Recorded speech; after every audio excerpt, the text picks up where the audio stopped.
L'épisode qui va suivre est un super épisode. Comme beaucoup d'épisodes InPower, je l'espère, peut-être que vous avez déjà écouté d'autres épisodes et peut-être que vous n'êtes pas encore abonné à cette chaîne. Je sais qu'on n'y pense pas toujours, mais ça prend que quelques secondes et ça peut vraiment soutenir le podcast. Donc si jamais, juste avant de commencer, vous pouvez là appuyer sur le bouton s'abonner sur la plateforme que vous utilisez. Ça ne coûte rien, mais ça peut vraiment faire la différence. Donc par avance, un grand merci à toutes celles et ceux qui prendront le temps de s'abonner et de soutenir le podcast. Bonne écoute. Bonjour Théo. Bonjour, ça va ? Ça va et toi ? Bah très bien, content d'être ici. Merci. Écoute, je t'ai découvert vraiment il n'y a pas si longtemps en fait. Enfin, je pense que j'avais dû voir passer quand même, tu vois, ta musique, tes clips. Mais c'est vraiment en échangeant aux Victoires de la musique qu'on a parlé. Et alors, pour tout te dire, et après je laisserai te présenter. En fait, c'est marrant, je me revois aux Victoires là dans le sas en bas où il y a les artistes. Et je pense que quand on regardait avec France Télé qui on voulait avoir pour le live, il m'avait dit le styliste de Nuit Incolore. Ah. Et j'avais dit, super job le stylisme, mais je vais peut-être avoir l'artiste, non, plutôt que le styliste et tout. Et le mec là, ouais, c'est vrai, je sais pas, faut que tu vois. Mais en tout cas, il s'habille super bien. Je sors de la loge et je tourne la tête et je vois quelqu'un avec une grande veste rouge en train de se faire prendre en photo. Et je me suis dit, putain, le flow, genre trop swag. Et c'était toi. Voilà la première image que j'ai eue de toi. Donc ça m'a beaucoup intriguée. Et après on a parlé et j'ai trouvé très intéressant, très bienveillant. Donc tu es intriguant, voilà. La première question que je pose à tous mes invités, parce que là j'ai un peu triché parce que j'ai commencé à te décrire, mais c'est de se présenter de la façon dont ils le souhaitent. Oh, je vais me présenter de manière un peu scolaire en soi parce que j'ai toujours eu l'habitude de le faire comme ça. Je m'appelle Théo Marclay, plus connu sous le nom de Nuit Incolore. Je fais de la musique depuis tout petit parce que mes parents tiennent un magasin de musique, chose assez rare en Suisse en soi. Et depuis petit, j'ai eu l'habitude de toucher à plein d'instruments, à tout découvrir. Mes parents m'ont un peu imposé à faire du piano. Grand plaisir en soi, même si au conservatoire, j'avais pas vraiment, en tant qu'ado, tu te dis vas-y tu vas faire des chansons, des musiques classiques, ça vend pas du rêve, mais pourtant ça t'enseigne la rigueur et les bases au piano, donc voilà, et maintenant je suis tellement content parce qu'il y a une certaine évolution où je peux me représenter en concert et en festival. Donc tu dirais que enfin si jamais je te demande salut Théo, tu fais quoi dans la vie, tu dis quoi? Je chante, je joue, dans la vie je dis en fait il y a quelque chose à savoir, c'est que j'aime pas me mettre en avant. Et c'est un peu... t'es au bon endroit. C'est ça, mais c'est un peu le syndrome de l'imposteur où t'as pas envie de prendre trop de place. Et du coup, j'ose pas dire, ouais, je suis artiste, ouais, je fais de la musique, tu vois. Donc, je dis le truc basique, ouais, je suis intermittent du spectacle. Alors que c'est pas vrai, je ne le suis même pas en plus. Mais bon, voilà. Donc en fait, t'es un menteur. Peut-être. Est-ce que c'est mieux de mentir Je suis un gros menteur en fait. Pourquoi pas, après ça peut être très grand. Artiste, vraiment tu peux dessiner, tu peux faire de la musique. Artiste, vraiment tant que ça touche à la création, enfin voilà. Et je veux pas être trop dans la métaphysique quand je dois me présenter, sinon ça va faire fuir les gens, tu vois. Genre, je sais salut, pas. moi je parle de mes mots en musique, voilà, tu vois. Donc non, en vrai, si je devais me présenter sérieusement, je pense que je dirais que je suis un ancien étudiant en français musicologie et que maintenant je fais de la musique à plein temps. Donc tu t'es dit à un moment, en sortant de ton lycée, j'ai envie d'étudier le français de la musicologie. Exact. Okay. Parce que je me destinais tout bonnement à être prof de musique et de français.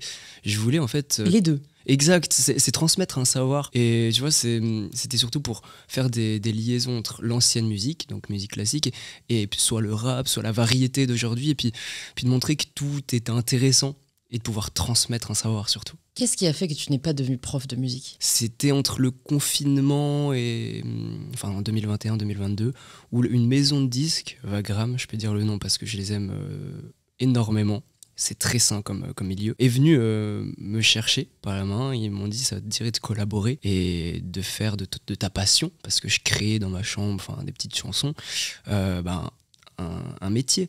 Donc je suis devenu artiste en développement depuis.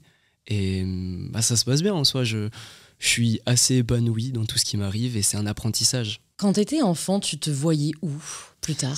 Quand j'étais enfant, faut savoir que j'ai jamais été un grand rêveur, assez rationnel surtout, donc je voyais un peu ce qui était à ma portée surtout. Donc je me suis dit, faire l'école d'hôtellerie, ça peut être intéressant. Par exemple, être directeur d'hôtel, gérer une entreprise ou professeur justement de musique. C'était les choses que je me voyais assez faire. Je me voyais pas du tout devenir avocat, médecin, tout ça, les grandes études. Ça me faisait un petit peu peur et comme mes parents sont entre guillemets artisans, j'étais plus proche de la musique finalement. Ce qui m'interpelle, c'est que d'un côté, il y a cette peur que tu as de pas être légitime, de pas forcément avoir ta place. D'un autre côté, quand la maison de disques toque à ta porte, tu dis, en fait, ouais, ok, go, on y va. Tu vois, est-ce que ça a été un choix difficile à faire? Qu'est-ce que tu as ressenti à ce moment-là? À ce moment-là, c'était vraiment de la reconnaissance et quelque chose de nouveau. Dans le sens, en Suisse, la musique est moins développée, entre guillemets, qu'en Belgique ou en France, en termes de maisons de disques, d'industrie musicale, tout simplement. Et de se retrouver avec une maison parisienne qui vient, c'est sûr que c'est de la reconnaissance. On se sent un peu moins... alors, je sais pas si j'étais légitime à ce moment-là, mais je me sentais content me dire que je faisais pas n'importe quoi non plus dans la musique et que ça a su toucher des oreilles de mon directeur artistique d'ailleurs qui est venu. Et ensuite on a signé et puis voilà, tout simplement. C'est marrant, c'est pas l'image qu'on se fait des artistes, la rationalité. C'est sûr. Tu connais ton MBTI? Je me rappelle plus par cœur, mais je crois que c'est un truc qui est ni bien ni mauvais, dans le sens je vais pas me la péter avec, je crois que c'est un truc, je sais pas...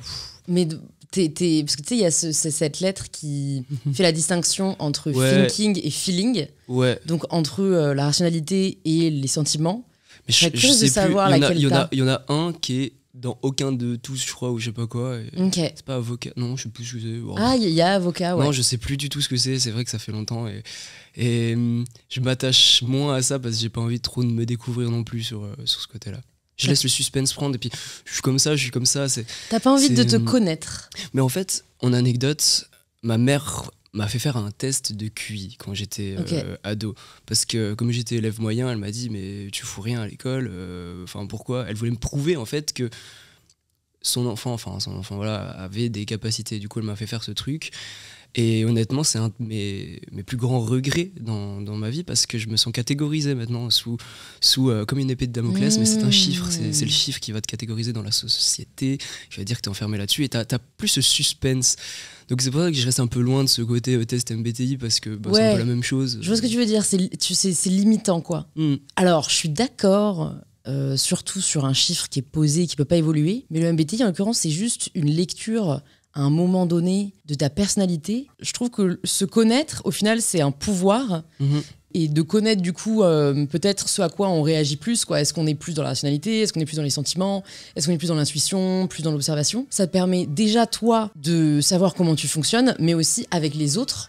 Tu vois, si moi je sais que dans ma team, elle fonctionne vraiment au sentiment, je vais essayer de plus leur parler par rapport à ça que d'être hyper méga rationnel en mode non mais écoute, ça doit être pour. Tu vois? Toi, t'es quoi par exemple? Ça va pas te parler du coup, mais bon, je le dévoile au grand public, je suis ENTJ.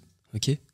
Non, le nom c'est commandant. Je trouve ça très moche en français. Je préfère dire en anglais strategic leader. Ok, voilà, d'accord. Et en l'occurrence, c'est vrai que la description, je la trouve vraiment très pertinente. Et je pense que ça peut évoluer, tu vois. Je sais qu'il y a des trucs où je suis un peu... parce que comme c'est des pourcentages, en fait, c'est bien, c'est pas blanc ou noir. C'était genre peut-être, je sais pas, je suis peut-être 70% extraverti, 30% introverti. Et ça peut évoluer avec... Enfin, moi, je trouve ça empouvoirant. Je vois pas ça comme... ce que tu décrivais, à savoir une limitation de mes possibles ou de ma personne. Oui, quoi. Ok, je comprends. C'est vrai qu'après, une personnalité, ça peut évoluer avec le temps. Enfin, voilà. Après, non, je comprends du coup cette façon. Et effectivement, aussi de mon côté, j'avais l'habitude d'être très casanier, d'être timide et... on pourrait dire du coup introverti, mais avec le temps, à force de discuter, d'être en concert, tout ça, c'est pas une évolution, mais c'est un changement en soi, c'est un apprentissage. Ça n'a pas été dur en tant qu'introverti et timide, les premières fois où tu es monté sur scène? Ce qui était angoissant, en fait, c'est sentir vraiment le jugement dans le regard des autres, parce que tu ne sais pas ce qu'ils pensent. Et quand tu vois autant de personnes, mes premiers concerts, pour anecdote, c'était à la Japan Expo, donc c'était en convention, donc il y avait beaucoup de monde. Pourquoi la Japan Expo? Et parce que c'était vraiment le meilleur endroit pour s'entraîner. En soi, j'ai pu avoir l'occasion d'y aller parce que sur le moment, j'avais fait des EP qui parlaient de manga, enfin voilà. Et pour moi, c'était ma première expérience scénique, outre les auditions de piano où tu joues devant une vingtaine de parents pendant 3 minutes et ça passe quoi. Donc non, là ça change, c'est une autre dimension où tu dois t'exprimer et partager tes émotions à un véritable public. Et c'est vrai que là c'est du stress en soi puisque c'est tes premières fois, tu t'es peut-être pas trop en confiance avec ta voix, avec ce que tu fais. Et bon, ça s'est bien déroulé. Et maintenant, après 2 ans justement, là j'ai en pleine tournée, j'ai des musiciens et je suis bien plus en confiance quand je suis sur scène qu'auparavant. Ouais, la pratique, il n'y a pas de secret. C'est ça, exactement. On peut pas traduire l'expression practice makes it perfect. Effectivement, non, mais c'est à force de s'entraîner, tout simplement. On s'améliore, quoi. Potentiellement, en tout cas, on devient plus, on est plus à l'aise sur ce qu'on fait. Est-ce qu'il y a un domaine sur lequel tu n'es pas à l'aise et sur lequel tu aimerais progresser? Ah oui, clairement. C'est marrant, c'est un petit clin d'œil à cette introduction du coup au domaine de la mode. Faut savoir que ça n'a jamais été dans les coutumes de ma famille de s'y intéresser, de s'y pencher. Et c'est que maintenant que je passe de village à grande ville, à Paris justement, où tout ce qui est mode, tout ce qui est haute couture, tout ça m'intéresse. D'où ce côté d'avoir un styliste avec qui je peux discuter de tout, de rien et de comprendre justement ce pan qui est quand même très important dans la culture, je trouve. Ça t'est venu comment la première fois? Tu t'es dit, t'as dit à ta maison de disques, j'aimerais avoir certaines tenues sur scène, parce que je pense que tout le monde n'a pas un styliste, ou en tout cas tout le monde ne se démarque pas autant par les tenues qu'il ou elle porte sur scène. Alors c'est vraiment, ça va être le maître mot, je pense, d'aujourd'hui, mais un apprentissage, puisqu'au tout début je ne savais même pas faire de photos, comment on fait pour poser, etc. Mais il faut bien pour faire des photos de presse, etc. Donc mon photographe est aussi mon styliste. Il a réussi à me dégoter de belles pièces, et effectivement même inconsciemment on peut se dire que t'as pas forcément envie que les gens te voient en short, t-shirt simplement, ou voilà. Je pense que plus tu grandis dans ce milieu, plus tu apprends comment t'habiller, à comment t'exprimer, et en soi, être habillé, avoir des vêtements, tout ça, c'est aussi de l'expression dans ce que tu veux dire, ce que tu veux véhiculer. T'as des personnes qui t'inspirent en termes de style? Franchement, en plus, c'est plutôt pas forcément des personnes, mais des courants. Okay. Dans tout ce qui... Je m'inspire énormément en tout cas de la culture nippone. Tout ce qui est d'ailleurs aux Victoires, c'était Louis Ruby qui s'inspire énormément du Japon.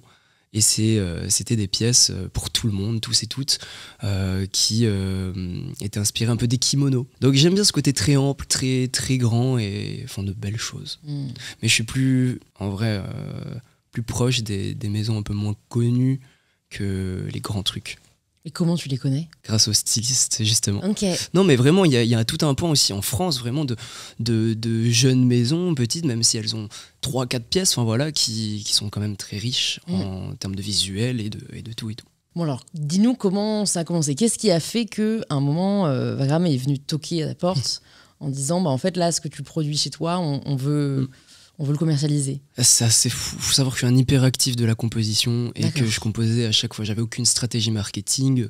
Je sortais des mini-albums chaque mois. C'était vraiment de l'impulsion. Et tu les sortais où? Sur les plateformes, plateformes surtout déjà. Tu peux nous raconter la première fois que tu as sorti un album? La première fois, c'était 2020. C'était effectivement, je m'amusais sur une application qui s'appelle GarageBand sur mon téléphone. Je faisais quelques petites musiques, j'enregistrais, j'ai publié ça s'appelait Archives de pensée. Et je le pense toujours dans le sens, tout mon projet peut être une archive pour plus tard. Je l'avais posté sans prétention à la notoriété, rien du tout, vraiment. Genre, sur GarageBand, on peut pas poster. Non, mais tu t'enregistres ton morceau sur GarageBand, et après il y a un chemin, des logiciels pour pouvoir les poster sur Spotify, Deezer, donc tu t'es créé une page.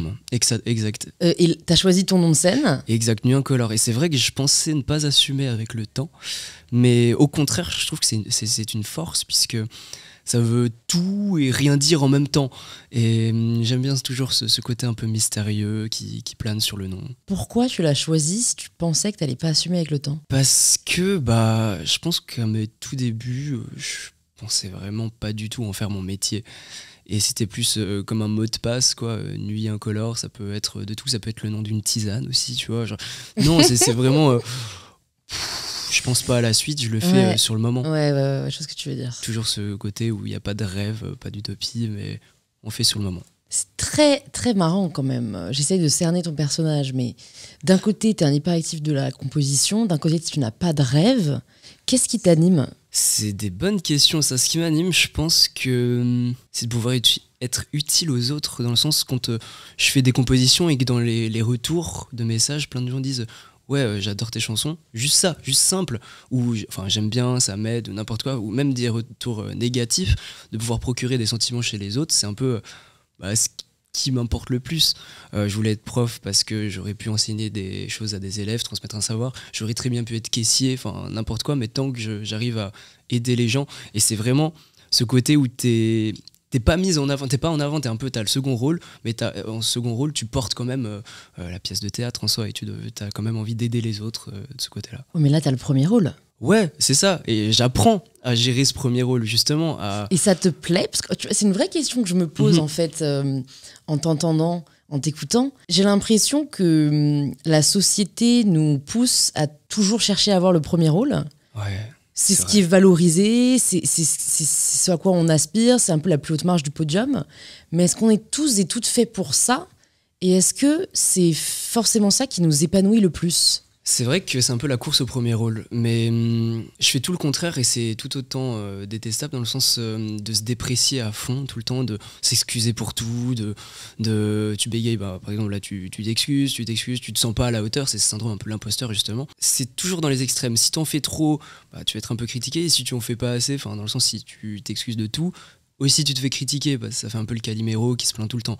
Donc vraiment faut trouver cette entre deux, entre le premier et second rôle justement, où tu peux t'épanouir en faisant ce que t'aimes quoi. Après il y a ce côté aussi où faut pas vouloir plaire à tout le monde, parce que forcément c'est impossible de créer l'unanimité.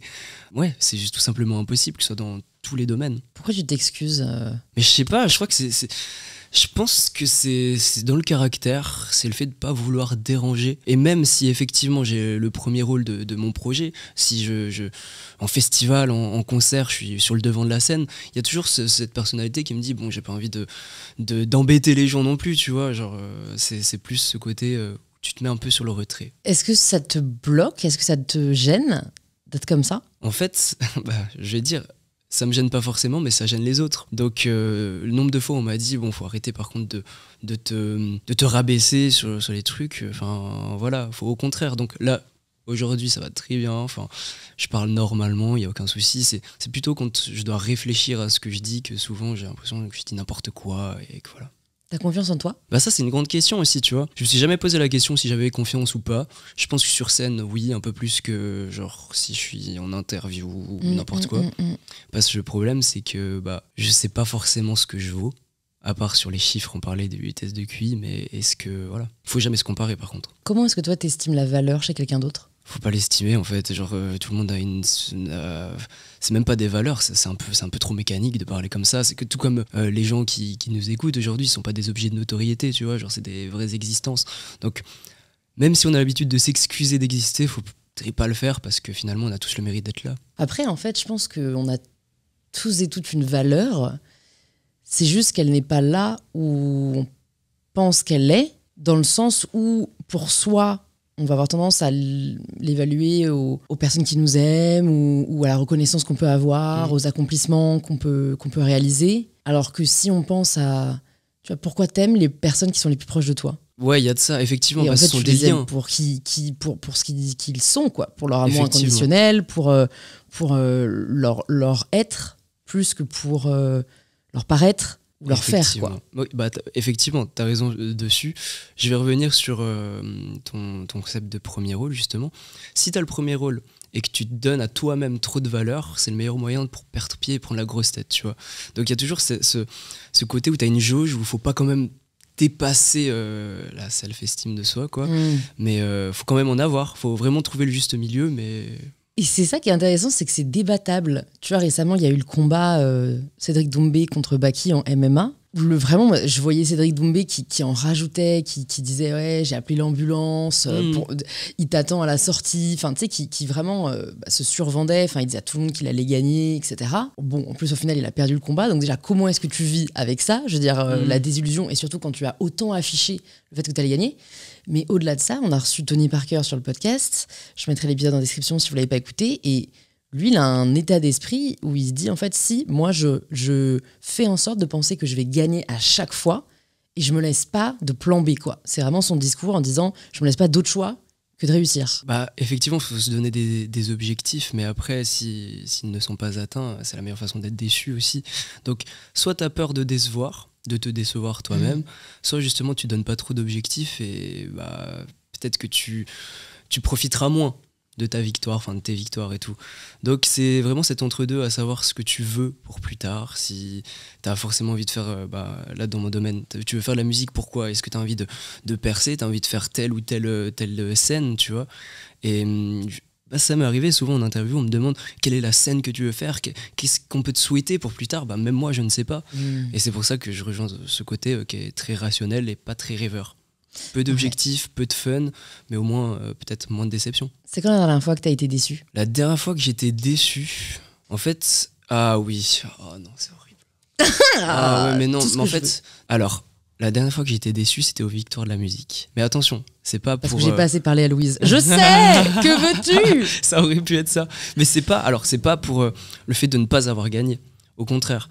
Faut savoir que quand j'étais faire le make-up, la coiffure, tout ça, il y a une dame que je connais justement qui m'a donné le dessin de sa fille. Et sur ce dessin, c'était écrit oui, Nuit Incolore, je prie pour toi pour que tu gagnes, enfin voilà et tout.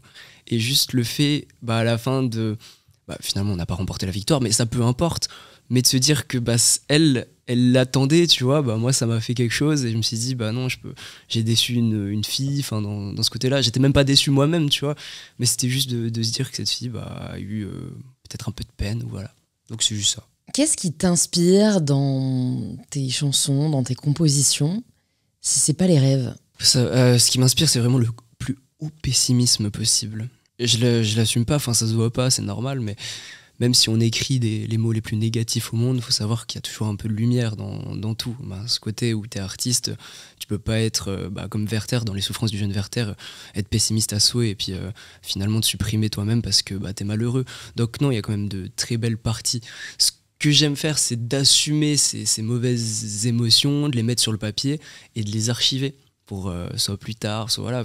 C'est un exutoire, clairement, comme beaucoup de choses. Ça peut être le sport, ça peut être le dessin. De mon côté, c'est la musique. Donc c'est le fait de se libérer de quelque chose. Quelle est la première souffrance que tu as mise sur le papier? Je pense que la première souffrance, c'était le fait de se sentir seul. Je suis fils unique, adopté, dans le sens... j'ai toujours ce sang un peu solitaire qui traîne en moi, et il n'y a aucun souci, mais je me plaignais pas. C'était juste que je racontais ce que ça faisait d'être seul, sans forcément être pessimiste dessus. Mais souvent, quand on est seul, voilà, c'est aussi le premier syndrome de la déprime, on va dire ça comme ça, la solitude. Donc, effectivement, ça va pas être le fun quand t'écris sur ça. Et les premiers mots, c'était le fait d'être casanier, de penser ne pas être assez, justement, pour les autres. Et c'était ça. Mais c'est toujours un peu le cas, hein, tu vois, encore plus maintenant. T'as toujours peur de ne pas être assez ou d'en faire trop. Donc... encore cette jauge, savoir où tu te situes. On est trop uniquement dans le regard de celui qui n'est pas assez, et vice-versa. C'est vrai. Après, je sais pas, souvent on peut dire qu'une personne qui a un peu moins confiance en soi rayonnera peut-être plus qu'une personne qui en a trop, dans le sens trop, et qui prend trop de place justement sur les autres et sur la confiance des autres. Donc vraiment, il y a cet entre-deux où, je sais pas, il n'y a pas de meilleur, hein, vraiment, chacune a sa personnalité, mais... est-ce que ce serait pas mieux de douter un peu plus quand même Si, mais je pense que le doute est très sain. Ce que je veux dire, c'est plus... cette phrase vaut dans l'autre sens, on n'est pas assez uniquement dans le regard de celui qui est trop. C'est qu'en fait, tout ça, c'est extrêmement subjectif et que c'est par rapport à un standard qui n'existe pas. Tu es trop ou pas assez par rapport à quoi? Oui, c'est vrai. Tu peux pas te comparer, mais après, il y a souvent ces modèles qu'on voit à la télé, ces stars, tout ça, et même influenceurs, nous, dans le sens où on est quand même des mini-exemples pour soit la postérité, soit pour les personnes qui nous écoutent. Donc on ne peut pas se permettre de dire n'importe quoi et tout ça. Faut pas quand même non plus qu'on se bride totalement sur ce qu'on fait, parce que sinon ce serait être imposteur et hypocrite. Donc il y a vraiment ce côté où on a quand même une pression où... tu n'as pas envie de décevoir les gens et il faut quand même être carré, il faut être bienveillant surtout, et voilà. Et même après, ce qui est bien, c'est que ça peut rester en dehors des caméras, tout ça, mais si tu restes bienveillant tout le temps, je pense que pourquoi faire le mal, tout simplement. Voilà, tu peux très bien faire du bien, tu peux viser faire le bien, mais pourquoi faire le mal, tout simplement. Ce sont quoi les paroles les plus sombres que tu as écrites? C'est une chanson, ça m'a étonné parce que ça passe en radio. Et je me suis dit, petite victoire quand même d'avoir des chansons aussi négatives. C'est Je me déteste jusqu'à la mort. Genre vraiment, c'est le refrain en plus, tac, ça tape, c'est épique. Mais ça passe en radio. Genre, tous les francophones peuvent l'écouter dans la voiture, ils entendent Je me déteste jusqu'à la mort. Et alors, il y a vraiment cette dualité où c'est cool parce que ça permet d'assumer un petit peu la négativité, nos langues se délient à notre époque. Mais après, c'est un peu c'est un peu vénère quand même, parce que si ce sont des jeunes qui écoutent ça, faudrait pas lancer un mouvement comme, je reparle des souffrances du jeune Werther justement, mouvement très romantique où à la fin il se suicide, et que ça a eu une certaine emprise sur les gens qui l'ont lu et qui ont fait de même.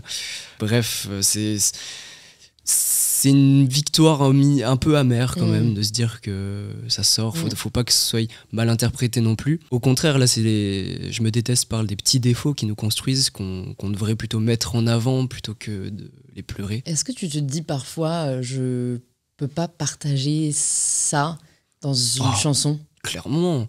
Il y a des trucs genre qui sont dans des dossiers sur mon ordi que je ne sortirai jamais, que je garde juste parce que je sais que, je sais pas, le 4 mars 2022, je pensais à ça, donc voilà, j'ai enregistré une chanson, mais ça ne sortirait jamais. Et ça, c'est ce côté exutoire où je fais de la musique, certes, pas mal pour les autres, mais je le fais aussi pour moi, dans le sens moi je suis pas du tout dans ce business de la musique à faire des musiques pour plaire à tout le monde. Enfin voilà, il y a bien des trucs qui sont inaudibles et qui doivent rester enfouis. Comment tu sais ce qui doit rester enfoui, ce qui doit être partagé ? En fait, c'est aussi se brider sur son intimité, parce que tu peux pas tout raconter, tu vois. Le seul sujet où j'ai pas vraiment de tabou à en parler, parce que j'ai grandi avec ça, c'est l'adoption. Donc ça, il y a aucun souci. Mais il y a des choses qui sont un peu plus secrètes, genre justement ce côté d'auto-annihilation, de trucs comme ça, d'auto-annihilation, c'est-à-dire comment dire, attends, je vais pas faire attention, mais tu vois, genre te connaître sa fin, tu vois, genre de connaître sa fin, de la mort, quoi. Ouais, ça peut être ça peut être la retraite, carrière musicale aussi, enfin il y a plein de d'accord, termes. Ok.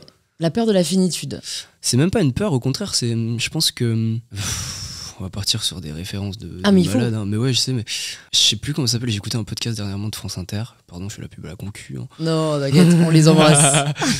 Mais non, qui parlait d'un livre qui a été censuré parce que ça donnait les étapes du suicide. D'accord. Et c'était dans les années 80 et tout. Et j'ai trouvé ça assez vénère. Ça a été censuré parce qu'effectivement, c'est très tabou tout ça. Donc non, faut parce que vraiment, l'ouvrage ne donnait pas, que je ne dirais pas le nom, hein, mais genre ne donnait pas des solutions pour sortir de ce côté-là, mais c'était des solutions au contraire pour rentrer à fond dans ce jeu du suicide, hein, tout simplement.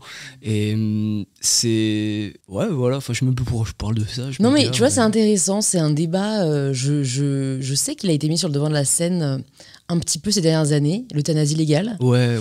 Mais en fait, moi, je trouve ça assez surprenant qu'on puisse refuser à quelqu'un d'avoir le droit de vie ou de mort sur soi-même. Ouais, je comprends. En fait, t'as vraiment deux écoles. T'as l'école qui pense aux autres, genre à la famille, au chagrin des autres, et qu'effectivement, faudrait pas le faire. Et d'autres qui vont dire, en fait, c'est la liberté de chacune de pouvoir choisir sa fin. Et je comprends dans ces deux cas. On va pas rentrer dedans, mais c'est un peu le même débat que l'IVG, sauf que y a des libertés qui sont un peu, pardon, hein, désolé de mettre ça, enfin bref, t'as des libertés qui sont propres là plutôt à l'individu plutôt qu'aux autres, quoi. Genre là ça te concerne plus toi que les autres, donc voilà. C'est pareil pour la mort, j'ai envie de dire. Enfin voilà, ce sont des sujets qui doivent être moins tabous. Effectivement, on en a peur, on sait pas, donc on en parle peut-être un peu mal, ou on n'en parle pas du tout, et voilà. Ouais, je pense que comme c'est éthique, c'est très dur parce que c'est ni politique ni apolitique, enfin c'est un peu cette zone grise de en fait c'est moral, quoi. Il faut quand même qu'on légifère par rapport à ça, mais historiquement, comme tu avais la religion c'était contre en fait les principes religieux. Exact. Et que depuis qu'on s'est séparé de l'église, en fait on se dit que peut-être il faut le remettre sur le devant de la scène. Enfin moi je trouve ça, c'est des questions, j'envie pas du tout les personnes qui doivent faire voter ces lois, parce que le sujet il a pris un coup là, genre il a pris un gros bâton, vraiment. Non, mais moi je trouve ça bien j'ai envie qu'on s'autorise tous les sujets sur InPower, parce qu'en fait il devrait pas y avoir de sujet tabou dans l'absolu. Enfin, ouais, non, c'est vrai. Tu vois, on est tous des humains qui essayons de faire de notre mieux, qui essayons de grandir, de réfléchir, et en fait je pense que c'est moins tu parles d'un sujet, plus il va prendre de la place en fait. Ouais. Donc le fait de libérer la parole autour de ça, c'est important. T'as déjà fait une thérapie ? Non. Non, Pas ok. forcément. En soi, ma thérapie, c'est de composer, tu vois. Mais, Non, mais parce que tu vois, moi je me dis de l'extérieur, t'as l'air en effet d'avoir eu une enfance difficile, t'as été. Enfin, bah, tu torturé, sais, je sais pas si c'est le terme. pas hein, forcément, en vrai. Au contraire, c'était assez bienveillant. J'ai jamais eu de. J'ai pas eu de. En tout cas, dans ma mémoire, j'ai pas eu de moments très, très bas. Ok. Tout a été bien. Enfin, voilà. T'as jamais fait de dépression. Non, je pense Ou pas. t'as Pas hésité. encore. Non, justement, non. Parce que quand on est enfant, on est aussi surtout naïf et innocent, dans le sens. Ouais. Tu comprends moins les choses. Puis bon, tu banalises. Hein, le racisme, j'en ai peut-être eu, que j'ai totalement banalisé. Enfin, voilà. Et tu grandis avec ça, ça fait ta force. Maintenant, tu vois. Genre, j'y repense pas à tout ça. Enfin, donc, c'était pas vraiment une enfance difficile. J'ai pas morflé et vraiment, genre, j'ose le dire parce que j'ai pas envie qu'on me prenne de pitié parce que justement, le gars écrit des chansons tristes. Mais enfin, voilà, genre, en soi, tout est allé bien. Mais c'est juste le fait de se sentir seul, d'être abandonné, qui effectivement, c'est un coup. Plus égoïstement, j'ai envie de dire, ça te touche toi-même. Donc, il y a que toi et toi qui. Enfin, t'es en guerre contre toi-même. Donc, c'est pas les autres qui viennent vers toi et qui viennent te chercher des noises, c'est toi-même. T'emploies le terme guerre qui est quand même très fort. Mm.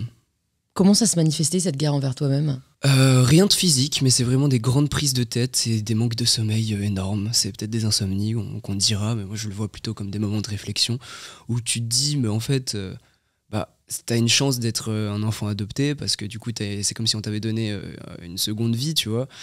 Et d'ailleurs, j'y reviendrai après, mais maintenant d'être artiste, de partir à Paris, c'est couper une seconde fois ses racines. Dans le sens, la première fois, bah, tu quittes le Vietnam pour aller dans une famille adoptive. Tu te souviens ou pas du tout du... Pas du tout, j'avais 5 mois en soi. Ah ouais, ok. Ouais. Et je sais que je suis redevable à 1000% à mes parents adoptifs, que j'aime de tout mon cœur, bien entendu, qui ont fait mon éducation, et je ne sais pas hypothétiquement ce que j'aurais été si j'étais resté au Vietnam. Donc il y a vraiment cette part où bah, j'ai un sens solitaire, même si je suis enfant unique, tout ça. Bah, t'as grandi seul, tu sais que t'es le seul de ta famille peut-être en Suisse, en fait tu t'en sais rien.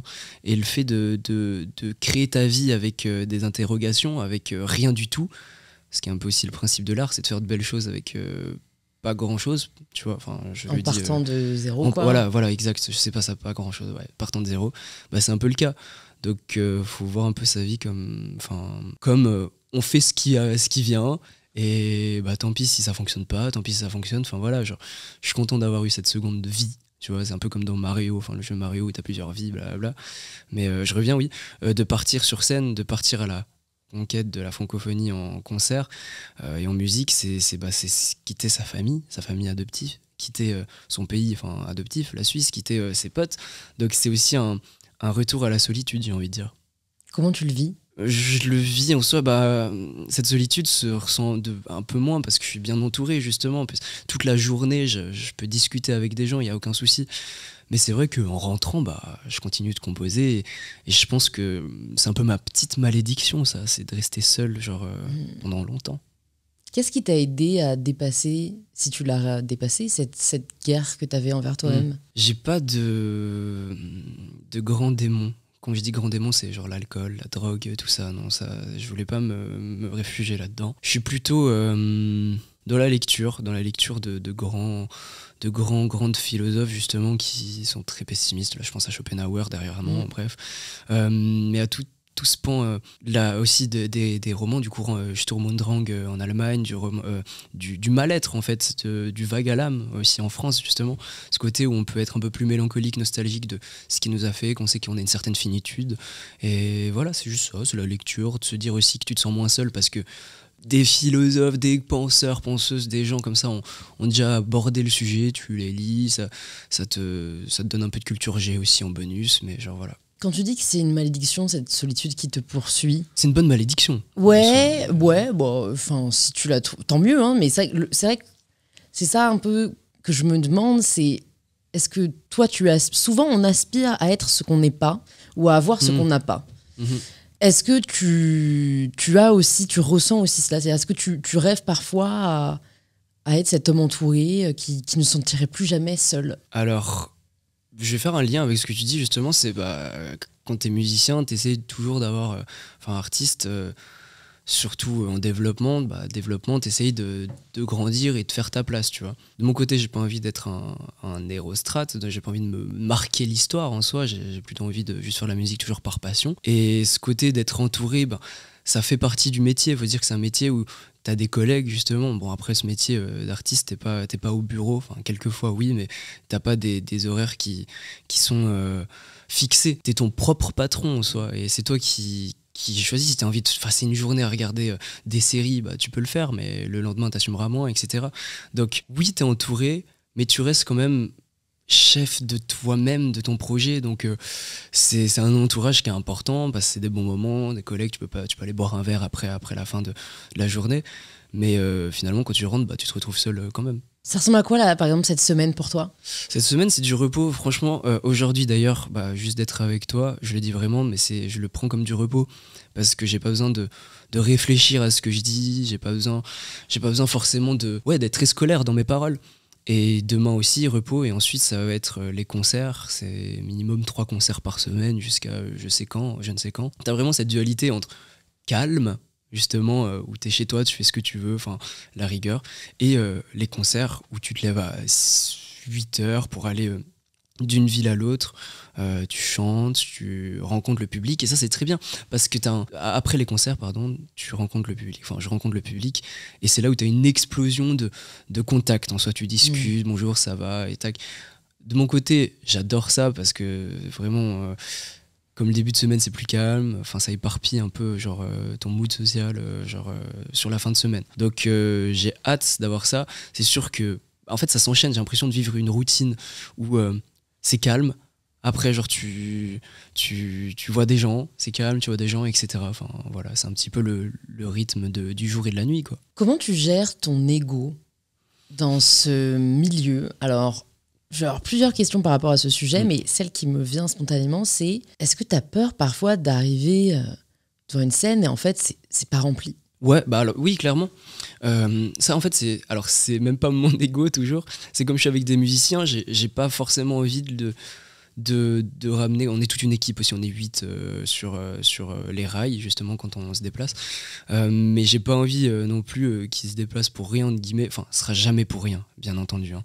Mais c'est vrai que si c'est une salle qui est un peu vide, je me sens un peu mal à l'aise. Je me dis, finalement, j'ai pas assez travaillé pour que la salle soit remplie et je peux pas leur mettre des étoiles dans les yeux. Et justement, on rejoint ce côté où je me déprécie et j'ai pas confiance sur le moment en mon projet. Mais après, on me dit, mais non, c'est pas grave, de toute façon, le concert doit être le même, qu'il y ait 5 personnes, 1000 personnes. Évidemment que ça doit être le même. Donc, niveau ego, faut savoir ne pas prendre trop les choses à cœur, ne pas être trop là. Et je sais pas si toi ça t'arrive justement, mais en tant qu'artiste tu dois te faire un artiste influenceur enfin dans les métiers, j'ai envie de dire d'internet, voilà, tu dois faire un peu ta carapace, dans le sens si t'as pas forcément de carapace, quand tu vas te prendre des critiques tu vas te les prendre directement et t'es obligé de prendre un mini recul, même si c'est 2-3 cm sur ce qu'on te dit pour pas que ça te touche trop.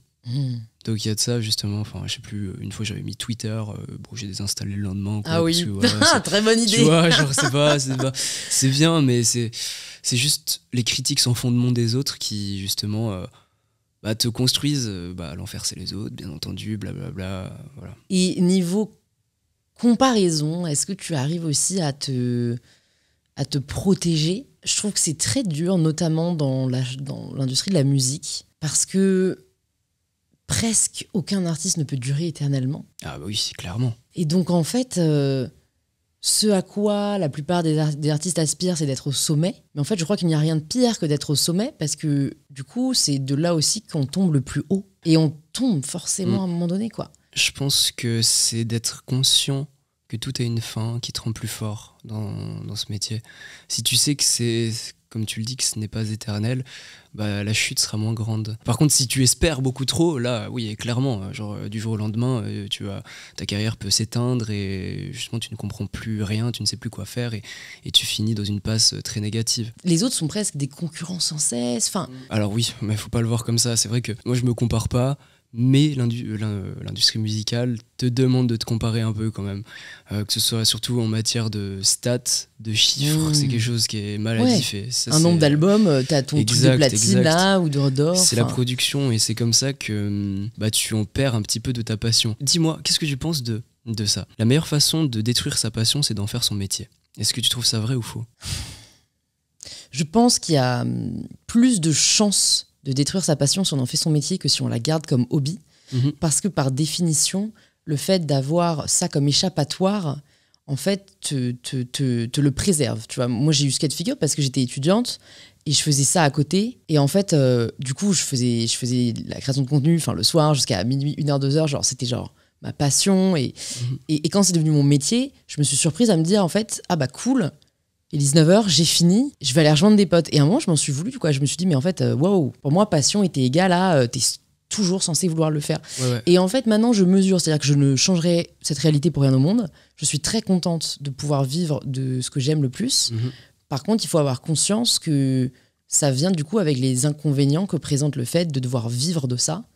Et des contraintes que ça demande, alors que quand t'as pas la pression de vivre de ça, en fait, tu es beaucoup plus libre. Je comprends. Mais du coup, est-ce que tu as une nouvelle passion qui a vu jour, tu vois, comme t'en as fait un métier, Oui. un nouveau truc, et après, petit à petit, tu continues? Je pense qu'en effet, du coup, par définition, t'as un espace à partir du moment où un espace est occupé, un espace vient se libérer. Je pense que j'en ai eu plusieurs. Au début, c'était le sport. Après, c'était la bouffe. Et en ce moment, c'est la culture coréenne. Ah ouais? Ouais. C'est ma grand-mère qui m'a initiée, en fait, l'été dernier. T'y es allé déjà? Et du coup, pour ses 82 ans, je lui ai fait la surprise. Je lui ai dit 2 billets pour Séoul. Trop bien. Ouais, c'était son rêve.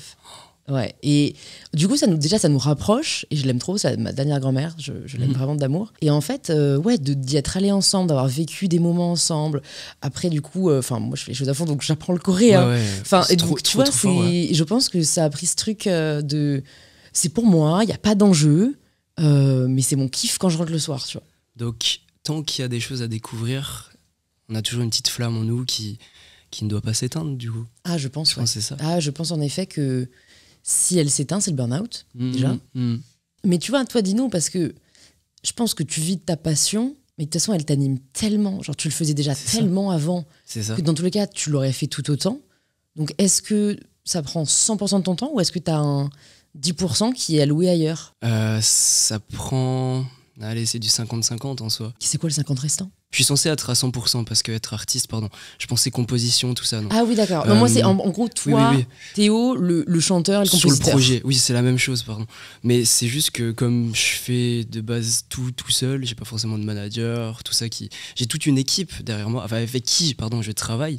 Pas derrière moi, on est tous côte à côte, bien sûr. Le côté où composition, écrire dans sa chambre, tout ça, c'est vraiment maintenant 3%. Parce que tout le reste, c'est connaître l'administration de ton métier, c'est mettre en route les prods pour la scène, pour les concerts. En fait, tu touches à tout. Et c'est pour ça que je t'ai posé la question sur la passion et le métier, cette liaison, parce que tu mets enfin ton nez dans toute l'immensité de ce que t'aimes, on va dire. Donc, et tu vois des aspects que t'avais pas forcément vus avant, quoi. Ouais, c'est ça. Donc, de mon côté, j'ai appris ce qu'était l'industrie de la musique, ce qu'étaient, on va dire, les objectifs quand t'es artiste en développement. T'as totalement raison quand tu parles de course au premier rôle, à être aussi première. C'est ça, faut pas se faire bouffer par ça, tout simplement. Genre, tu vas à ton rythme, t'es pas obligé d'être le premier, quoi, partout. Ça t'a pas dégoûté de découvrir, du coup, l'envers peut-être du décor de l'industrie de la musique? Je fais tout pour pas que ça me dégoûte. Souvent on me propose, tu vois, je fais tout pour m'éloigner du luxe en fait, tout simplement. Pour rentrer par exemple chez moi, je prends pas de taxi, enfin je le mets pas en avant de ce côté-là, mais je continue de prendre le métro, je continue de bouffer mes pâtes, tu vois, genre il y a rien de sensationnel dans mon métier, alors que très bien, si j'avais cette folie des grandeurs, je me serais déjà mis à aller au restaurant tous les soirs, d'avoir tout un entourage. Donc non, j'ai envie de rester comme on m'a éduqué, enfin non, rester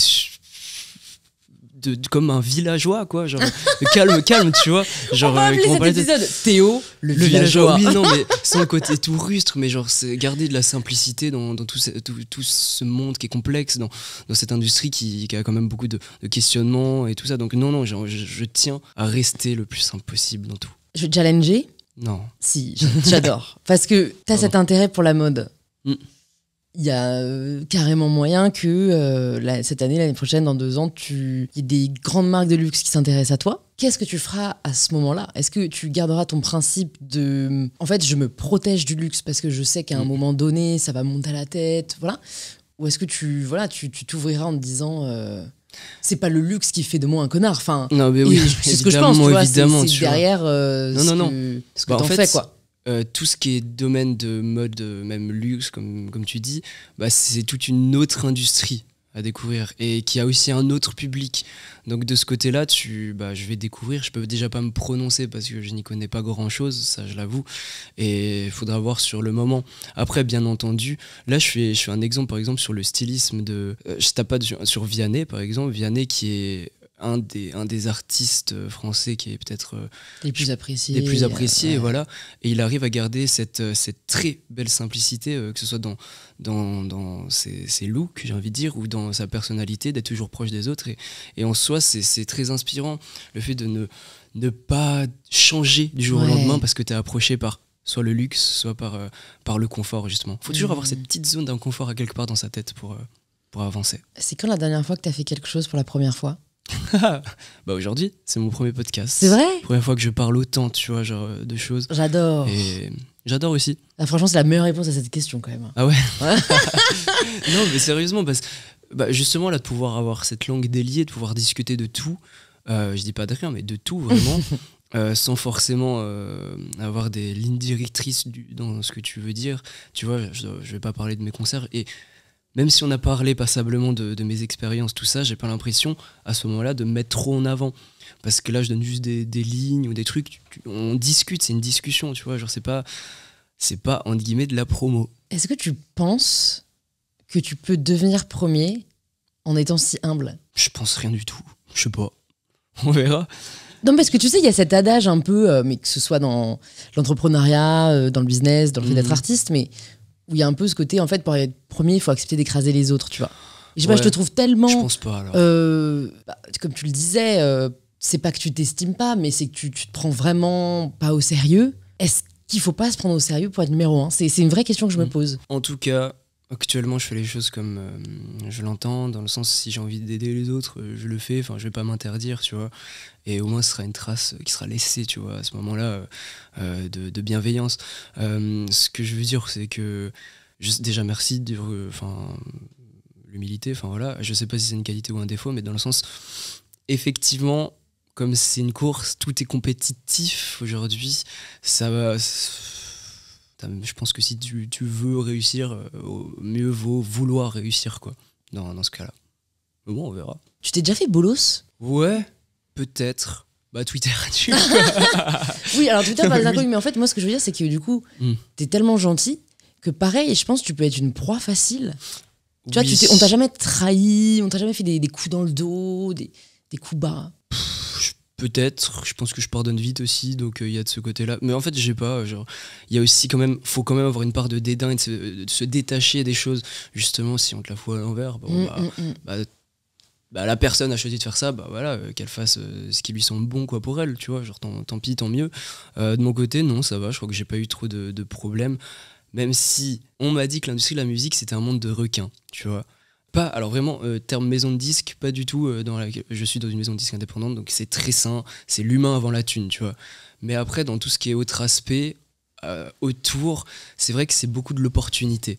Et c'est là où on peut te la mettre à l'envers facilement, blablabla. Et effectivement, il faut quand même que tu agisses en chef d'entreprise pour toi-même, dans le sens de sentir un petit peu si ça pue trop et de ne pas foncer tête baissée sous les sourires des autres. Donc effectivement, il faut quand même avoir un peu de lucidité, ne pas se laisser marcher dessus. Certes, tu peux être gentil, humble, tout ça, tout ce que tu veux, mais il faut quand même avoir une certaine raison, quoi, qui prend le dessus, quoi. Sinon t'es comme une feuille morte au vent, quoi. Genre tu te laisses balancer de gauche à droite et finalement voilà, enfin t'es une victime, on va dire ça. Et avec tes fans, t'as pas eu pareil des personnes qui ont déjà dépassé des limites? Parce que comme tu donnes beaucoup... Ouais, non, j'ai pas de limite en soi. Enfin, si, j'imagine quelqu'un qui va Oui. toquer à ta porte, sonner chez toi, c'est limite. Bah justement, tu vois, genre c'est arrivé, il y en a qui appellent mes parents parce que un temps ils avaient leur numéro sur internet. Je leur en veux pas. Au début, tu trouves ça marrant parce que tu dis ah, c'est la première fois que ça nous arrive et ça nous arrive, ça m'est arrivé qu'une fois. Donc j'ai pas de souci. Puis vraiment, je sais pas si c'est de la chance ou pas, mais mes potes, enfin mon public, vraiment genre sont assez bienveillants dans tout ce qu'ils entreprennent et je ne peux que passer de bons moments avec eux. Donc pour le moment ça va. Je pense aux stars de K-pop, vu que je suis dans ma phase de culture coréenne. Ouais. À un moment, je sortais d'un hôtel, bref, où il y avait un événement auquel je participais. Donc c'était un grand hôtel à Paris. Et je vois un attroupement, tu vois, de jeunes filles. Donc je demande au maître d'hôtel, elles attendent qui et tout. Mais je sais pas, donc moi je vais leur demander, genre, vous attendez qui? Et là, elle me sort le nom d'un chanteur du groupe Seventeen. Ok, ouais. Et en fait, bon, ça limite, attendre devant l'hôtel, ça va, tu vois. Mais en fait, je lisais des histoires en ligne de ce que certaines fans sont prêtes à faire. Ouais. Et en fait, tu vois, je pense pas que ce soit... Enfin, je pense aussi qu'ils ont des communautés très bienveillantes, que voilà, c'est juste des femmes qui les... Enfin, des filles, des jeunes femmes qui les adorent, mais qui peut-être n'ont pas la notion de ce qui se fait ou ce qui se fait pas. Et donc, toi, potentiellement, un jour, ce sera peut-être toi. Enfin, tu vois. Peut-être. Après, de mon côté, j'ai pas forcément envie de tuer la passion dans le cœur des gens, dans le sens, font ce qu'ils veulent, tant que, tu vois, ils me font pas une John Lennon, genre ça, tu vois, y a aucun souci. De toute façon, s'ils en font une, je serai plus là pour en parler, donc voilà. Mais dans le sens, j'adore l'humour noir. Dans le sens, genre vraiment, je sais même pas. Ouais, ça t'est pas arrivé, donc je pense que tu t'as pas encore... De toute façon, c'est pas grave. On en parlait un peu avec Swan Périssé de cette dualité également de... En tant qu'artiste, tu souhaites progresser, enfin tu vois, c'est logique. Tu me diras si c'est le cas pour toi, mais j'imagine que la plupart des chanteurs veulent aller voilà, toujours plus loin et pouvoir toucher toujours de plus en plus de monde. Mais c'est paradoxalement à partir de là aussi que ça devient potentiellement un enfer. Ouais. Si toi, demain, tu peux voir la notoriété d'un membre du groupe de BTS, tu vois, Ouais. tu signes? Non. Moi, ça mais prendrait... donc tu refuserais comment tu peux contrôler en fait d'avoir cette notoriété si ça s'enflamme et que tout le monde s'approprie tes musiques, tu vois? Mais en fait, ce qui est beau, je pense, dans cette course à la notoriété, c'est quand même le chemin que tu fais, quoi. Genre, si ça t'arrive du jour au lendemain, bah t'as pas eu le temps de faire forcément tes armes et tout ça, donc en fait, il n'y a pas de finalité. Enfin, dans ce métier, bien sûr, c'est un métier à vide où t'as toujours envie de plus, enfin voilà, mais faut quand même pas le penser comme ça. De mon côté, je dis beaucoup de mon côté, genre on dirait que c'est moi, c'est les autres contre moi. Alors pas du tout, je suis en train de me rendre compte de ça, mais plutôt personnellement, quoi. Ouais, mais c'est pour toi, tu peux le dire, je sais, mais je vais pas dire de mon côté. Mais en vrai, je pense que c'est si tu sais que tout peut s'arrêter du jour au lendemain, bah c'est pas ta plus grande défaite. Donc je sais que à ma retraite, j'y ai déjà pensé, hein. Soit j'ouvre un petit café, un petit restaurant où je reprends les études, je ne sais pas, mais tu vois, il y a toujours un plan B. Si par exemple la musique, je dirais pas que ça fonctionne pas. Si la musique qui ne parle plus aux autres, ou au contraire, genre ça te parlera toujours, mais tu pourras plus faire de concerts, tu vois. Voilà. Si tu peux plus en vivre. Ouais. Puis même après, je suis pas hyper dépensier, genre, donc l'important dans tout, c'est d'économiser. Après, tu vois, genre, j'économise le coiffeur. Enfin, voilà. Dans quoi tu dépenses le plus? La bouffe. Parce que j'aime bien me faire plein de plats. Vraiment, genre, ça, je pense que c'est mon péché mignon. C'est la cuisine. C'est de découvrir aussi, de faire de l'art avec des ingrédients. Donc, effectivement... ça coûte un peu cher quand chaque semaine tu vas au supermarché pour acheter des légumes ou tout ça. Mais voilà, mais sinon j'achète rien de marque. Même moi, j'ai même pas de petit plaisir en vrai, hein. C'est quoi tes défauts? Mes défauts, si je dois le dire, je pense que j'agis trop par flemmardise parfois. Quand par exemple là je vais rentrer dans mon hameau, quoi, je sais que soit je dois faire de la musique, soit je compose, soit je vais cuisiner, ou voilà, mais c'est la flemme, ou soit je reste dans mon lit et je me repose pour la tournée qui vient. Donc il y a vraiment genre cette ouverture à mon emploi du temps aussi, où je me permets de ne rien faire tout simplement. Et cette flemmardise, c'est aussi de souffler. Ça m'arrive quelquefois de souffler quand on te dit oui, t'as un rendez-vous tel ou tel jour, faut que tu fasses l'aller-retour depuis chez toi, enfin tout ça, donc tu souffles un petit peu, et c'est un peu ce côté flemmard où tu te dis finalement finalement, moi, j'aurais pu rester chez moi ou blablabla. Donc ouais, donc la flemme, c'est marrant, j'aurais pas dit. C'est peut-être ça. Mais en même temps. Qu'est-ce que te disent tes amis de toi, tes parents de toi? Ah, de pas assez sourire. Et ça, mais je comprends. En fait, en fait, le plus gros défaut, je pense, de mon côté, c'est de ne pas savoir apprécier les bons moments. Ou peut-être les apprécier, mais trop vite. Et c'est ce qui arrive souvent quand c'est ouf, dernièrement on me l'a dit encore, je vais faire l'Olympia, tu vois, une scène mythique et tout, et je suis là genre, ouais c'est cool, sympa, c'est une bonne étape, mais je le vois comme une borne dans un marathon, c'est un moment très important, mais malheureusement j'arrive pas à trouver la hype nécessaire pour sauter de joie, enfin voilà. Est-ce que c'est vraiment un défaut? Je pense tu peux pas t'en vouloir je peux de pas m'en ne pas vouloir. ressentir Non, mais un certain sentiment, quoi. Mais les autres vont te dire que t'es peut-être insensible, tu vois. Et ce côté d'être insensible, surtout que t'es musicien et que voilà, ouais, c'est clair. tu vois, genre, écris mes chansons, connard. non mais tu vois, il y a tout ce côté où l'insensibilité ça peut plaire, déplaire, et je m'économise beaucoup, on va dire, sur ça. Et j'ai jamais autant parlé qu'aujourd'hui, je tiens à le dire. Hein.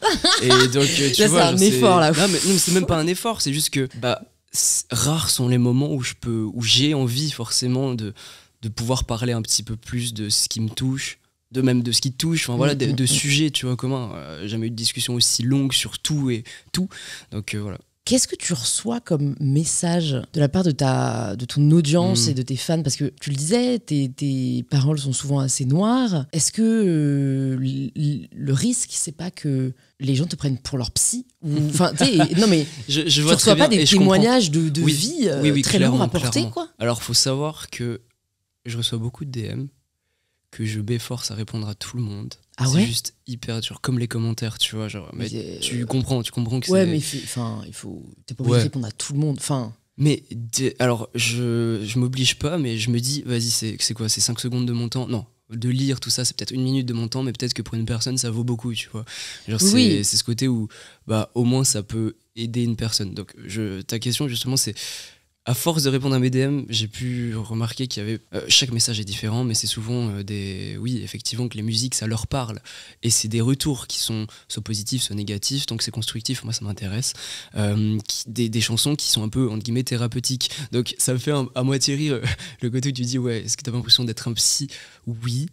Et en même temps non, parce que j'ai pas la légitimité d'être là, je suis pas le médecin, illégitime pour les soigner, mais je suis content en tout cas de ce que je fais, de ce que je pense, comment je pense, pardon. Ça peut parler à d'autres personnes, comme ça on est à plusieurs, et c'est ce côté où la solitude justement rejoint un petit peu la communauté, où tu te sens un peu moins seul, voilà.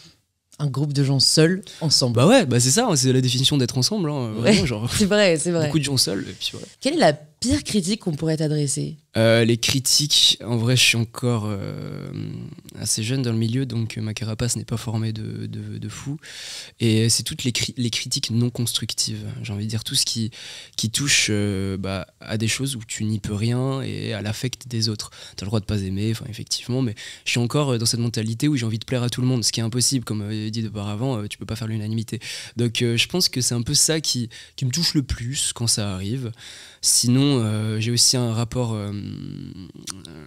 à tout ce qui est un peu élitique, dans le sens, si tu vois, genre c'est un producteur de musique ou un prof ou comme ça qui me descend, peut-être je le prendrais un peu à cœur à ce moment-là. Je me dis, c'est ça. En fait, j'ai une relation avec les gens qui ont de l'expérience qui est, je me dis pas qu'ils sont meilleurs, au contraire, mais je me dis, ils connaissent un peu plus peut-être que les autres sur certains sujets. Donc c'est ce côté où je me dis, bon, si je me fais démonter par un producteur, peut-être qu'il a un petit peu raison, tu vois, même inconsciemment tu te dis ça. Donc il y a de ça. Qu'est-ce qui te fait peur dans la vie? Ce qui me fait peur, pour une fois, je vais te dire pas grand-chose, mais je le dis pas par témérité ni par narcissisme, mais j'avais à un moment peur de décevoir. Enfin, ça, c'est vraiment le truc principal. Mais au fur et à mesure, tu apprends que tu n'y peux rien non plus. Enfin voilà, c'est selon la personnalité des gens. Là, j'ai juste peur de trop m'éloigner, je pense, de mes racines, de ma famille, de rater comme dernièrement les enterrements de mes proches et de pas pouvoir justement être là pour les moments importants. Donc j'ai peur de ne pas créer des souvenirs avec ceux que j'aime. T'as pas peur pour ta vie perso? Tu sais, depuis le début, j'en ai un peu rien à foutre de moi, hein, donc pas forcément peur pour moi, enfin voilà. Hein. Non, mais tu vois, je veux dire, quand même, tu vois, ta vie amoureuse, est-ce que tu penses que c'est compatible avec le fait d'être aussi exposé? Comment faire? Tu vois, est-ce que t'arrives à faire la différence Ouais, entre les personnes intéressées pour qui tu es toi, pour ce que tu représentes? Enfin, j'ai bien compris que tu t'en fous un peu de toi, mais j'espère qu'il y a un minimum et que t'aspires quand même à trouver l'amour. Ce que j'apprécie pas, c'est juste ceux qui viennent par opportunité, tu vois, juste parce que tu fais telle ou telle chose, genre les gens vont venir t'aborder. Donc effectivement là tu fais un petit peu un tri entre guillemets en disant bon bah finalement la personne s'intéresse à toi pour pas pour toi forcément, mais genre juste pour le statut que tu as. Ouais, exactement, et je trouve ça un peu dégueu et c'est juste ça. Mais après au niveau tu vois amour, c'est aussi une question que je me pose pas du tout. Ça vient pas et bon pour le moment voilà. Mais c'est le temps. Est-ce que genre faut savoir qu'avec nos métiers on est souvent sur la route, on n'est jamais à la maison. Est-ce que l'autre personne peut comprendre ça, que genre en fait t'es jamais chez toi? Et il y a aussi toute une confiance à appliquer, j'ai l'impression, quand t'es dans une relation pour vous dire que bah oui, bah je suis jamais là, mais écoute, je pense quand même à toi, tu vois, il y a ce côté-là. Et franchement, je pense que si j'étais dans une relation, ça se passerait mal parce que ça m'a donné envie de ça. Non, mais dans le sens parce que je donne pareil à tout le monde en fait, et voilà, donc ça peut rendre peut-être jaloux, je sais pas quoi, mais genre dans le sens c'est de donner pareil à tous et toutes, quoi, genre vraiment sur ça. Et voilà, d'être galant avec tout le monde, par exemple, d'être bienveillant avec tout le monde, tu vois, genre c'est ça, voilà, c'est pas pouvoir faire. Tu t'es pas mis sur les apps? Les quoi? Les applications de rencontres? Ah, non. Jamais de ta vie? Non. En fait, je pense que... Ah, enfin. Un petit côté rêveur en moi me dit que l'amour romantique existe toujours, tu vois. Genre, que ce sera moins mécanique, peut-être. Ça peut être dans un coin de rue. Ça peut être n'importe où, dans le métier, justement. Ça peut être partout. Donc, pas vraiment de questions là-dessus. C'est beau. C'est très niais. Est-ce que c'est pas une construction sociale due à un imaginaire qu'on nous vend? Parce que moi, dans les faits, je croise beaucoup de gens dans la rue. C'est jamais rien passé. Hein. J'ai attendu le coup de foudre, il n'est jamais venu. Oui, bah, c'est pas la ligne 13, par exemple. Non, ça, c'est sûr que c'est encore moins la ligne 13. Ouais. T'as totalement raison, c'est une construction qu'on a dans l'imaginaire, que ce soit dans les romans, dans la poésie, justement, depuis le Moyen-Âge et tout ça. Non, en fait, quand je dis amour romantique, c'est pas l'amour qui se consomme. Voilà, c'est plus ce côté que je voulais dire. C'était pas les applications où finalement tu tchatches par message. J'ai rien contre ça. Toi qui es très rationnel, je me dis ça pourrait être un truc hyper rationnel. Non. Tu vois la personne, à quoi elle ressemble, ce qu'elle aime pas. Enfin, oui, je reste quand même humain, je suis pas un robot en soi. Et c'est vrai que dans ma conception de l'amour, je trouve que je préfère avoir ce petit coup de foudre, tu vois, genre IRL, plutôt que genre derrière son écran. Mais ça, c'est propre à chacune, dans le sens, je comprends totalement, je critique pas du tout, et ça a toute une importance. Et je pense qu'il y a jamais eu autant de couples qui se sont formés depuis l'avènement des réseaux sociaux, tout ça. Donc voilà. Mais comme je suis un peu vieux dans ma tête, tu vois, genre, il y a toujours ce côté... Quel âge dans ta tête, tu penses? Bon, je sais pas, hein, l'âge d'écouter de la musique classique toujours et de regarder des Louis de Funès. Voilà. On vous laissera juger. Ça veut tout dire. C'est quand la dernière fois que t'as pleuré? C'était vendredi passé. J'étais en concert à Lausanne. Il y avait mes parents en Suisse. Et j'ai chanté ma chanson sur l'adoption qui s'appelle Loin d'ailleurs. Et c'est trop dur, purée, de chanter une chanson qui est très forte. Et eux étaient là, genre vraiment en pleine ligne de mire. Faut savoir, genre au balcon, tu les vois, tu chantes, tu les regardes en même temps. Et c'est vraiment genre... C'est très chaud, c'est touchant, et à chaque fois ça me fait, quand ils sont dans la salle et que je dois chanter cette chanson, je suis là, limite je leur ai dit, vous pouvez sortir de la salle s'il vous plaît, genre voilà, non pas du tout, mais en soi ça reste des moments compliqués parce que tu vois, genre tu te dévoiles, eux-mêmes me disent, ils ont eu aussi des petites interviews qu'ils savaient pas que chanter jusqu'à ce que je leur dise que je partais à Paris, quoi. Ah ouais. Donc tu vois, il y a ce côté très pudique aussi, où ils découvrent sur le tas, et bah voilà. Tu te souviens du jour où tu leur as dit que tu partais à Paris? Ouais, peut-être. En fait, je leur ai expliqué, maman avait très peur, ma grand-mère, mes grands-parents, pardon, encore plus, parce qu'ils comprenaient pas trop ce côté d'industrie musicale. Ils pensaient que j'allais prendre la drogue directement, tu vois, donc ce n'est pas le cas. Ma drogue, c'est le public, clairement. Mais bref, en tout cas, ils étaient assez enjoués, et j'ai envie de dire que mes parents travaillent dans la musique, ils comprendront peut-être plus facilement que s'ils étaient avocats et qu'ils m'avaient destiné à un avenir qu'eux-mêmes avaient tracé, tu vois. Donc non, c'est un peu plus facile de partir. Certes, il y a la peur parentale de l'échec, tu vois, genre comment est-ce que la musique va le transformer, dans le sens est-ce qu'il va réussir, est-ce qu'il va se faire marcher dessus. Mais je leur ai dit, enfin, dans mon caractère, comme je suis très solitaire, tout ça, genre j'ai cette habitude de pouvoir me débrouiller un petit peu partout. C'est plus dur pour maman, bien sûr, qui m'écrit tout le temps des messages, qui m'a dit écoute, ça va, t'as bien mangé, t'as fait tes 3 repas, tu manges des fruits, blablabla. Donc voilà, tu vois, c'est touchant, mais en même temps, bah, de mon côté, je me dis que c'est aussi une opportunité dans le sens de pouvoir faire de sa passion son métier et de découvrir les joies de Paris. Au début, j'étais tout émerveillé de venir à Paris et maintenant je suis blasé. Et après, t'es allé à la Goutte d'Or et tu te dis bon, finalement. Voilà, mais en fait, je deviens parisien, je pense, au fur et à mesure. Et d'ailleurs, quand j'étais en Suisse et que je disais 90 parce qu'on dit 90, tout ça, je me suis fait. T'as pas du tout d'accent, je trouve. Non, ma mère a un accent. Et l'accent, bah, j'ai pas envie de me.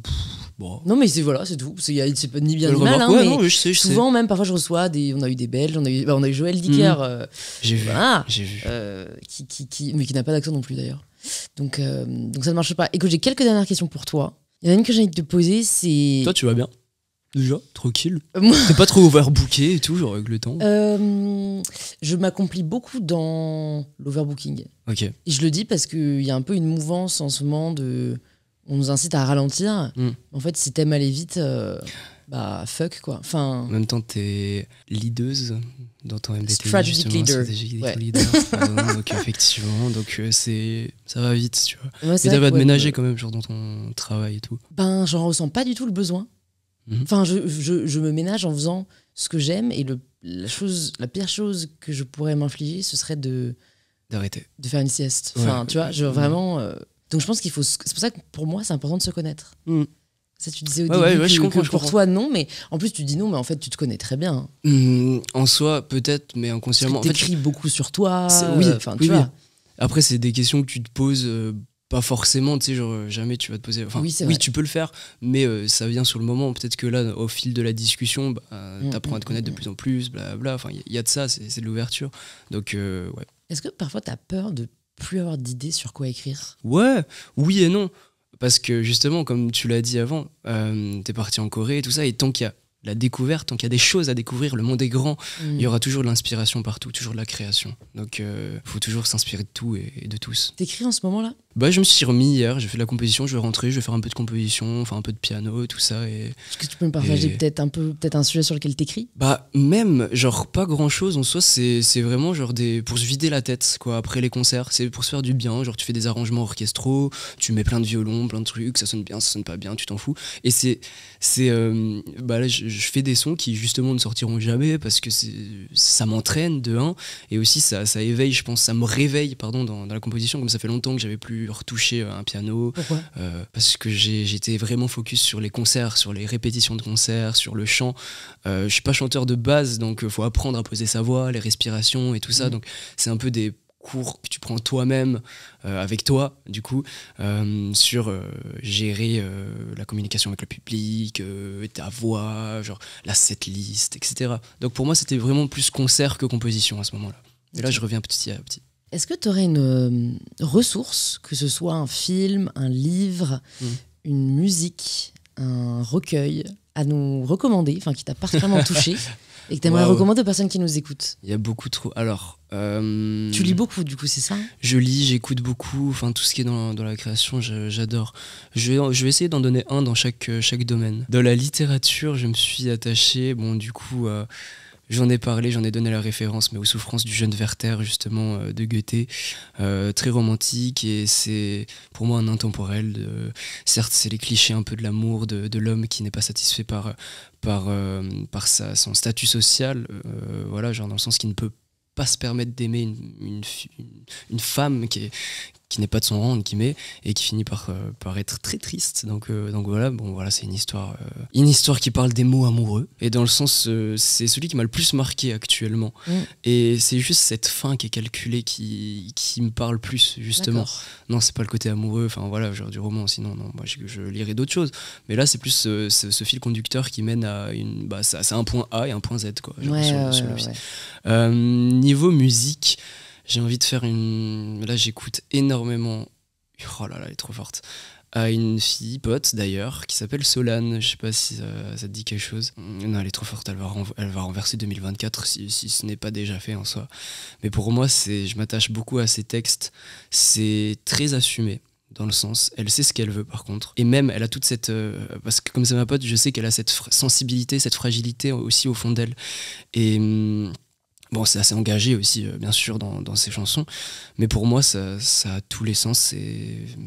C'est une artiste. Vraiment, genre une artiste qui a de l'avenir en soi. Okay. Même si tu vois, tu la connais pas forcément, pour moi j'ai assez confiance en sa destinée sur ce côté-là. Je suis personne pour le dire en soi, mais je sais très bien que ce qu'elle fait, comme en fait qui elle peut aller loin dans ce qu'elle entreprend. Oh, film, qu'est-ce qu'il y a comme film? Oh, alors je vais dire quelque chose que je n'ai pas vu. C'est un film que j'ai pas vu mais que je meurs d'envie de regarder.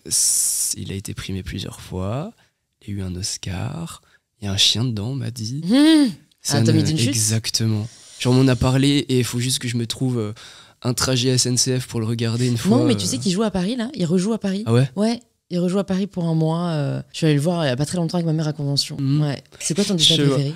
Mon Disney préféré, je pense que je n'en ai pas. Parce que je sais, je suis dans une autre école moi. Je suis dans l'école des Ghibli, des studios Ghibli. Le voyage de Chihiro. Ah oui, d'accord. Okay. Dis quelque chose? Alors, ce film m'a traumatisé. Voilà. Mais traumatisé. Quand elle cherche ses parents, qui se sont transformés en cochons. Exact. J'ai fait des cauchemars pendant 3 ans. C'est censé... Parce qu'en plus... 3 ans, carrément, oui. Parce qu'en fait, t'imagines, moi, très rationnel aussi, la fourberie, c'est-à-dire que j'étais là, j'essayais de reconnaître les cochons. En fait, ils sont même pas dans les cochons. Exact. Mais t'imagines de chercher tes parents? Ouais. Et non seulement ils sont des cochons, mais en plus ils sont même pas dedans.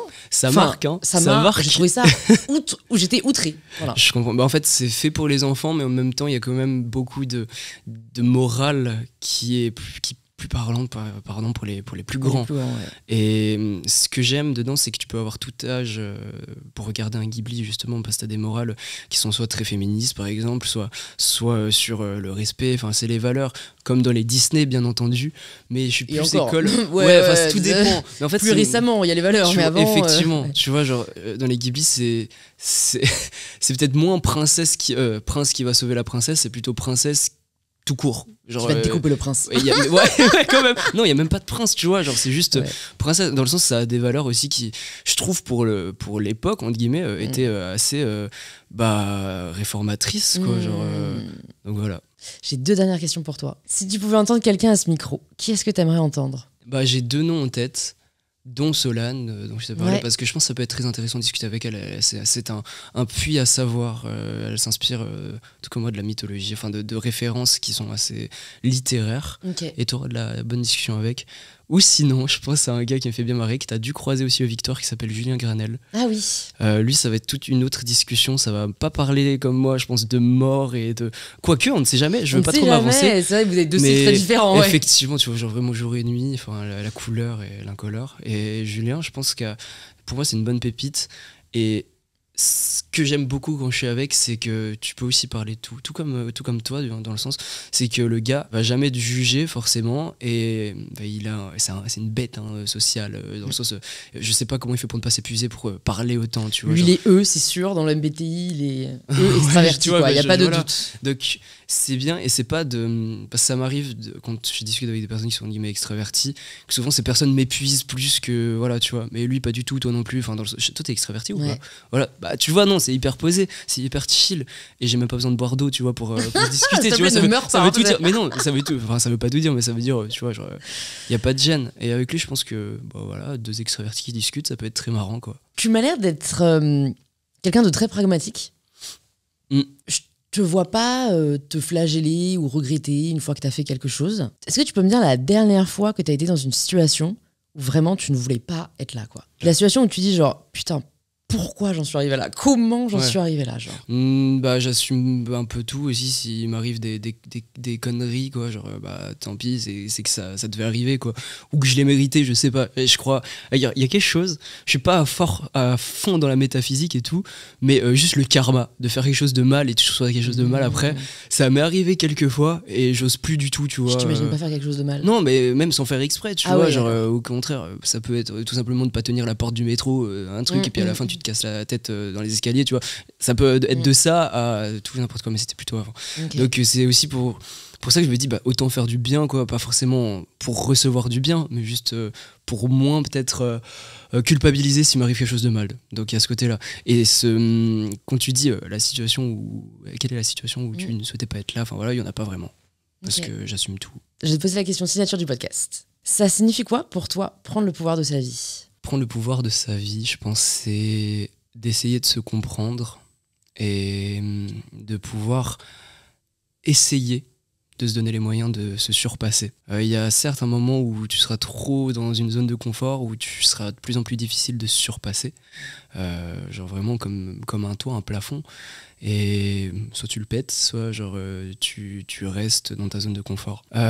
C'est très lié à la confiance en soi, ce que tu me dis effectivement, et ça on l'a dit auparavant, mais c'est une jauge qui varie selon les personnalités, selon les personnes, et faut pas forcément avoir un objectif de confiance en soi, ça se crée avec l'expérience, avec les découvertes. De mon côté, je suis très adepte du memento mori, enfin plutôt du carpe diem, tout simplement, où tu prends ce qui t'arrive sur le moment, quoi, et sans être trop avide d'opportunités, de trucs par la suite. C'est très bateau, mais c'est tellement simple d'oser faire les choses et d'être en harmonie avec soi-même, quoi. Enfin, après, il y a pas vraiment de recette magique pour être en harmonie, quoi.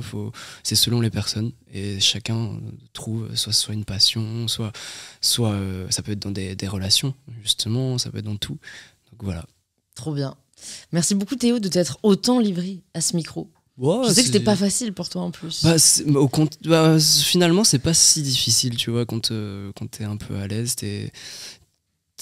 t'arrives à dire beaucoup de choses, quoi. Pour les personnes qui nous écoutent encore, qui ont adoré l'épisode, qui veulent en savoir plus sur toi, qui veulent aller te voir en concert, où est-ce qu'on les redirige ? Pour toutes les personnes qui viennent à Paris, il y a justement, on en a parlé, de l'Olympia, qui sera le 29 novembre. Ça tombe un vendredi, donc je suis trop content. Ah ouais, c'est chouette. Ouais, comme ça, après c'est le week-end. Ceux qui veulent se taper un petit week-end à Paris, c'est genre le moment, quoi. Sinon, quelques festivals par-ci, par-là. Et voilà. Ton Insta, que je mettrai dans les notes, comme ça. Ah ouais, vas-y, voilà. ouais, c'était du coup Julien Granel pour le podcast. Voilà. C'est bon. J'adore. C'est bon. On l'embrasse. Merci beaucoup Théo. Merci Louise, c'était super.